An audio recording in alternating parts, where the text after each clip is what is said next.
Hello, friends, and thank you for joining me again here at Non-Toxic Home. I'm very glad you're here. As always, I'm coming at you from our non-toxic home. I used to have a very bad case of fibromyalgia. Now, when I was 13 years old, I suddenly developed a constant case of what my pediatrician kept telling myself and my parents was the flu. The only way I could describe it was that my skin hurt. I was utterly exhausted. And prior to that, I was a pretty healthy kid. I was very thin, but I was muscular. And I was extremely active. We lived in the country, and I was always outside running around like children should. And, I did a lot of reading, did well in school. I've always done well in school. I've always excelled academically. But at this point in my life, things really took a turn for the worse physically. And after about a year of my parents taking me to various physicians, we eventually went to a specialist at Riley Hospital for Children in Indianapolis, Indiana, who was basically the female version of House. And she diagnosed me with fibromyalgia. Now, at that time, that was 1996, and no one had heard of fibromyalgia at that time. So it was difficult, to say the least, traversing my teenage years with a diagnosis that most adults hadn't heard of, let alone teenagers, my peers. So socially, it was very difficult. Teens are not the nicest people in the world in general, especially to their peers who are different. And I, quite frankly, have never been one to be like everyone else. And I never had a desire to either. Besides, I didn't want to be sick. So over the years, I collected about an average of a diagnosis per year in addition to fibromyalgia. This includes sleep disorders like mild narcolepsy, periodic limb body movement syndrome, restless leg syndrome, migraines, irritable bowel syndrome. The list just goes on and on and on. Along with those diagnoses came additional pharmaceuticals. By the time I was 27, I was on over 25 different pharmaceuticals per day, as well as supplements. I was taking supplements as well. I was basically a zombie. I was in pain all the time, and the pharmaceuticals just weren't cutting it. But I had been taught, like most people, to trust the experts. And the experts failed me. They failed me miserably. When I developed a type 1 airborne anaphylactic latex allergy in 2012, I lived in the bathroom for 6 months. Prior to that, I had been diagnosed with a type 4 latex allergy. I was told it's no big deal. Don't worry about it. Just put it on your medical information whenever you go see a new physician. Avoid latex gloves and condoms and you'll be fine. This was not true about latex allergy at all. We have a wealth of information on our website regarding the truth about latex allergy. And I'll drop one link below to get you started on the actual facts, because doctors just don't know, including allergists. I fired more allergists than I can remember. I'm not suggesting that all of the physicians had bad intent or malintent. It's not my suggestion at all. They are set up to fail. They are set up to create lifetime customers for the pharmaceutical industry and, quite frankly, the medical mafia. If you look at some of the court documents, you'll see that judges refer to various corporations as operating like the mafia. These are corporations that tell doctors what is best for your health. So to say the least, Western medicine failed me. And in 2012, as I mentioned, I lived in the bathroom for 6 months. I continued to seek out the experts. It was so bad that at one point, we actually went to Mayo Clinic in Minnesota. My husband and I. I spent 2 weeks there. They shrugged their shoulders, sent me home, and were like, good luck. We don't know what's wrong with you. And as I mentioned, I had the latex allergy diagnosis. So I went home. A couple weeks later, I had my first episode where my throat closed on me. I didn't have an EpiPen at the time, but I managed it and I lived. At that point in time, I woke up and I realized doctors aren't God. Doctors know what they're told. They aren't told how to heal you. Now, there are many, many, many doctors who have tried to utilize their cures that they have discovered for their patients. But the FDA and the medical licensing associations, the American Medical Association, they don't want you cured. And they go after these doctors. They take away their licensure. If a doctor cures something, they are risking their licensure. They're risking their livelihood. That's quite the problem, don't you think? So once I woke up to this fact about latex allergy, I started to learn about my other diagnoses that I had.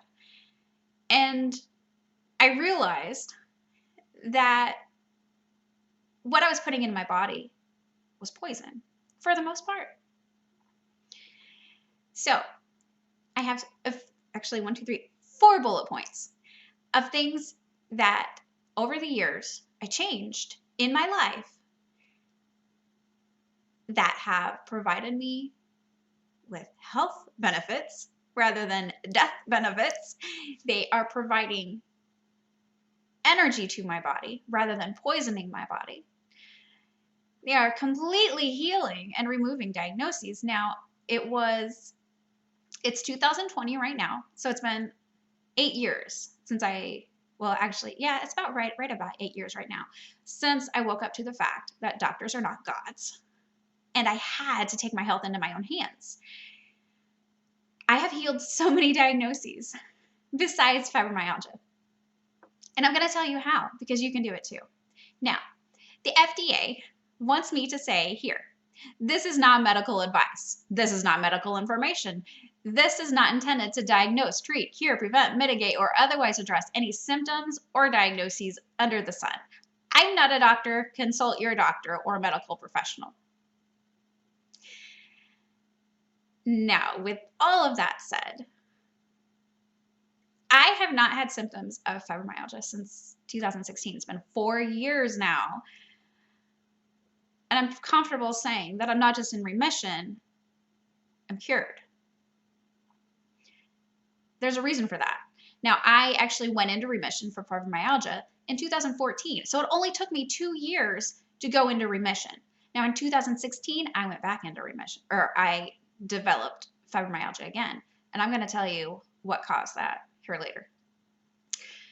Number 1 of the 4 steps that I took to cure fibromyalgia, I got off the pharmaceuticals. If you look at what it is that you're taking and ingesting, you'll find that it's toxic. For the most part, again, not all, pharmaceuticals are petroleum derived. Do you really want to put oil in your body? That's synthetic. That is not life-giving. That is life-stealing.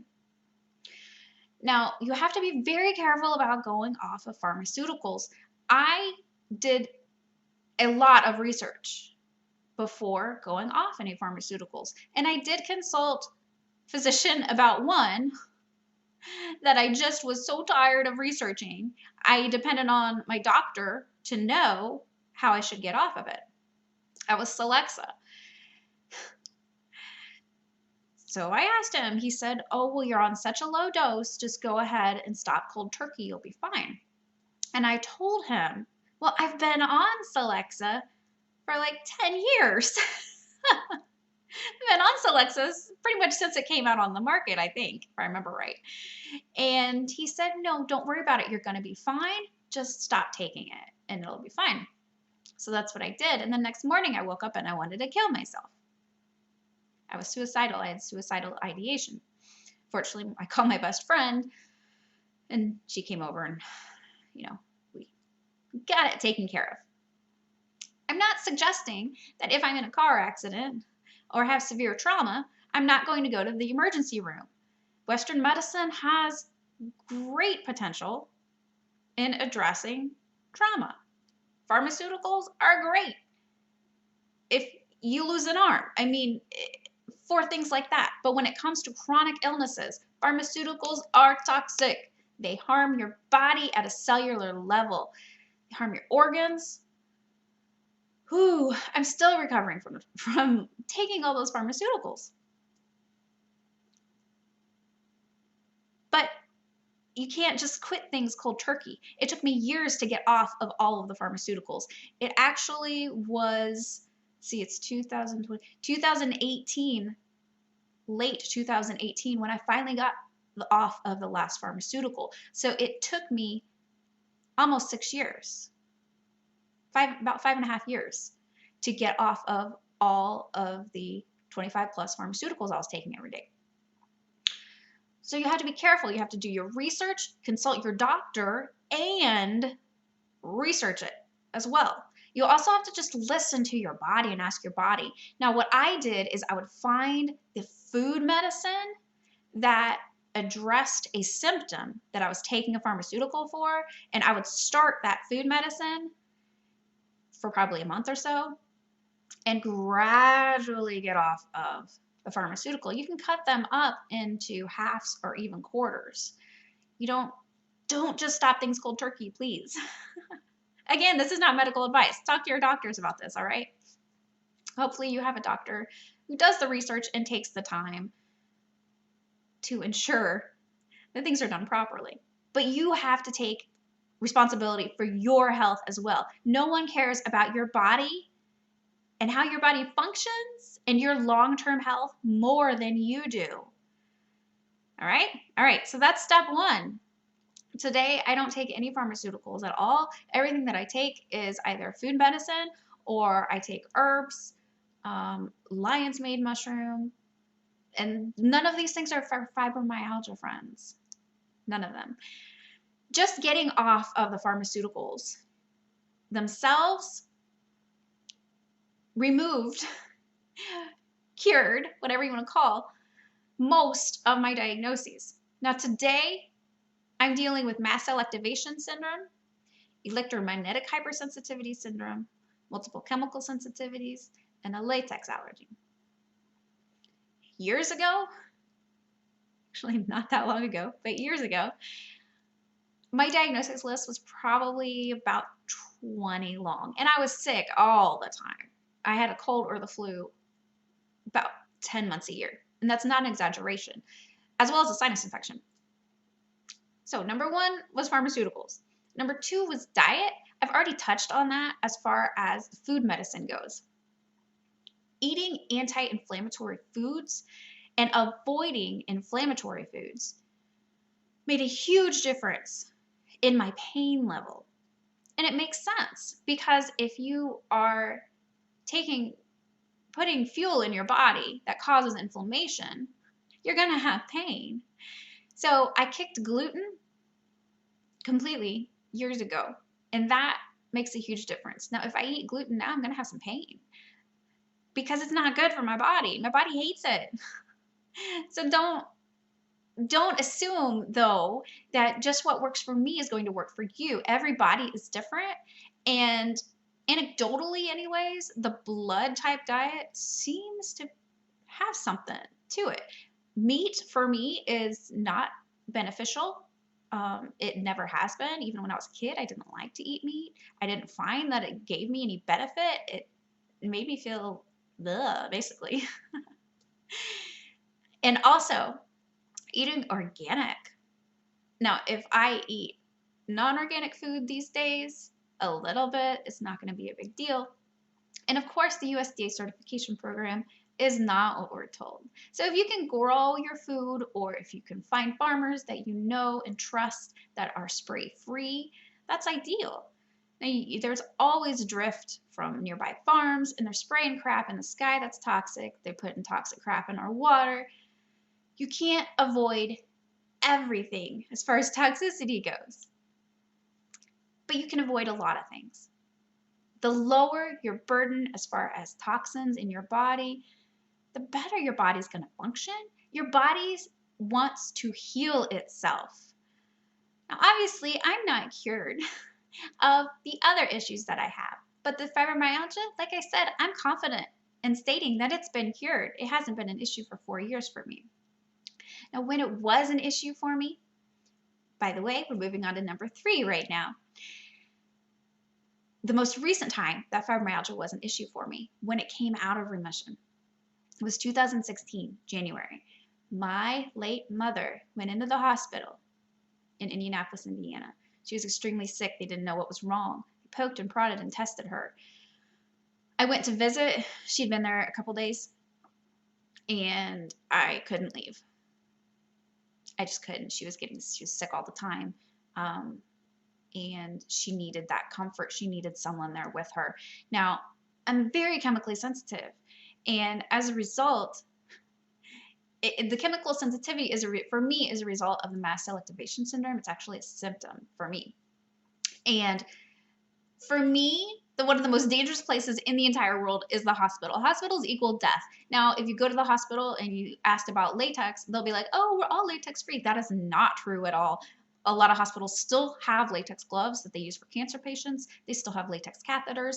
There's rugs that are latex. The upholstery is latex. I could go on and on and on and on and on about all the sources of natural rubber latex in a hospital. And that's just latex. The food is toxic. It's not even food in most countries. So it's not fueling your body, not providing health promoting benefits. The cleaners are toxic. They use bleach all the time. Bleach is not healthy. Lysol is toxic, in my personal opinion. Don't want to get sued here. I'm not sure what else I need to say. This is not professional advice. This is my personal opinion. I take no responsibility for it. What else is there? The pharmaceuticals obviously are toxic. The lotions and the hand sanitizer. Oh gosh, hand sanitizer is so toxic, friends. Please don't use hand sanitizer. Just use some colloidal silver. Carry a little bottle of colloidal silver around in your purse, in your bag, in your car, and you're good to go. It's not non-toxic. It's not going to, steal your health. And see, what else is there? As I mentioned, the lotion. There's the cleaning cloths, the shampoo. It just goes on and on and on and on and on as to what's toxic. Their laundry detergent is incredibly toxic. But my mom needed me. And I knew that if I stayed home, I would go into anaphylaxis out of the stress of knowing that she was there alone. So I moved into the hospital with her, and I lived in the hospital with her for, I believe, 7 weeks. I'm not joking.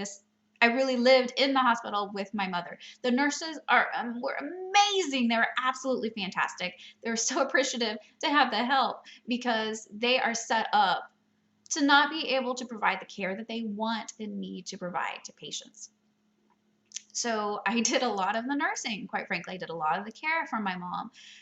Since I lived there, I slept there as well. So I don't know if you've been in a hospital at night, but it is not a place to heal. It is not a place to get sleep. So that entire ordeal was very difficult on my body because of the chemical exposures to latex, the food. I was allergic to the food. My husband did bring the food that he could, but I didn't have a refrigerator or anything, so I was very limited in what he could bring for me to eat there. To say that it was a difficult time is a vast understatement. Now, what I didn't realize at the time was that those exposures would make me sicker, as far as it greatly escalated the mast cell activation syndrome and also the latex allergy because of all of those exposures and the chemical sensitivities as well. I didn't know that at that time. If I went back in time, I'd still do it because someone had to be there. Hospitals are not what they should be. They are not what they need to be. They're for profit. I'm not saying there aren't incredible nurses and wonderful doctors out there. That's not my statement at all. It's the system, and it is utterly broken. The exposures that I had at that time to chemicals was overwhelming. I pretty much immediately started developing fibromyalgia symptoms again. But I also, of course, was sleep deprived. Now, if you know anything about fibromyalgia, then you know that there are a number of studies that have been conducted on otherwise healthy individuals who are compared to those with fibromyalgia diagnosed. The healthy individuals are deprived of sleep for 1 to 3 days, and then they begin reporting symptoms of fibromyalgia. As I already mentioned, I started developing the symptoms again of fibromyalgia pretty much immediately upon the exposure to the toxic chemicals in the hospital, because they're everywhere there in the hospital. If you can stay out of the hospital, it's even worse now because they are constantly sanitizing everything with toxins. Known toxins. It's not even suspected toxins. These are known to be toxic, and they're putting it everywhere, all over the environment. Your environment matters, all right? This is non-toxic home. We built a non-toxic home to save my life, and it worked because I was in anaphylaxis all the time, using 5 to 7 EpiPens a week. Didn't eat for 8 months. I moved into here. I was able to eat immediately, and I've only used 1 EpiPen in the 2.5 years since we moved in. So there's that. All right, so we've got pharmaceuticals, diet, chemical exposure.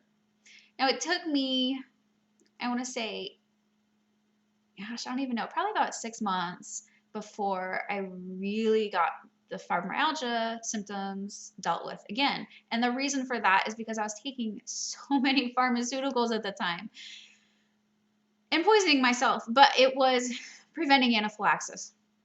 I was taking over 20 Benadryl and over 20 Zantac a day. I was also taking, I think, 8 Zyrtec. Now, this is not medical advice. Please don't do this.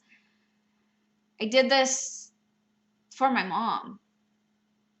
And I am different than you. My body is different than yours. Every body is different. That is why one size fits all medicine doesn't work. If you go to the doctor, they take your history for a reason. The fourth aspect of my cure of fibromyalgia was EMF exposure. Drastically reducing EMF exposure. If you live in the city, that's very difficult. But there's a lot that you can do. For one, stop worrying about the G towers and start looking at what you're doing to increase your exposure in your home. If you have a Wi-Fi router in your home, do you know what that is? That's a mini cell phone tower. Shut it off. Go wired. Your cell phone, same thing. Shut it off. You can ditch your cell phone, do it. I have a cell phone for emergencies. I keep it in a Faraday box. It's been turned on once in 2 years, I believe. Maybe twice.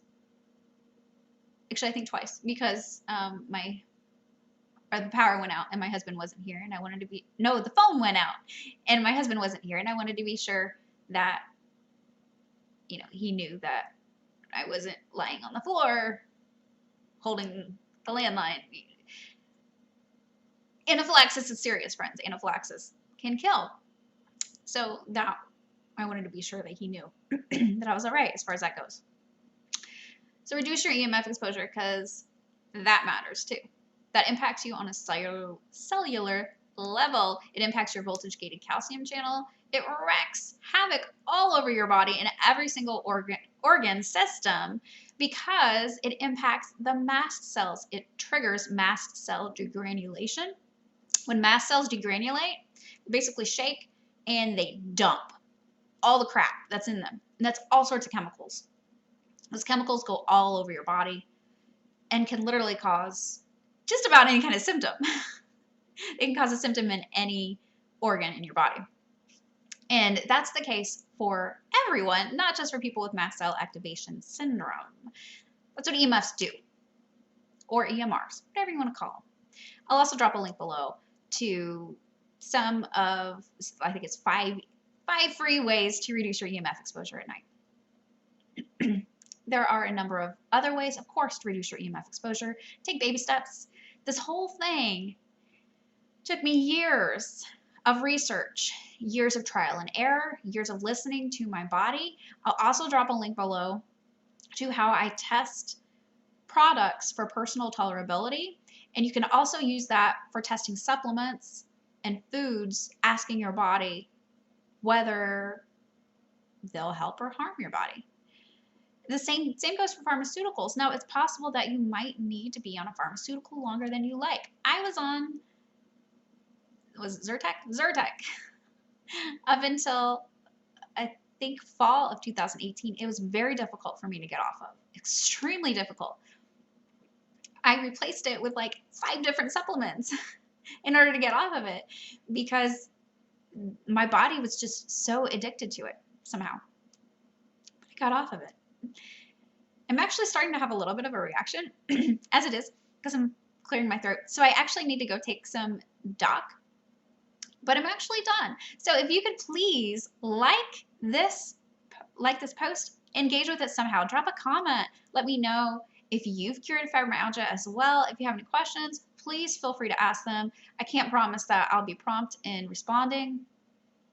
I try to do what I can. It's best to actually drop a comment on our website because I see those typically sooner than on other platforms.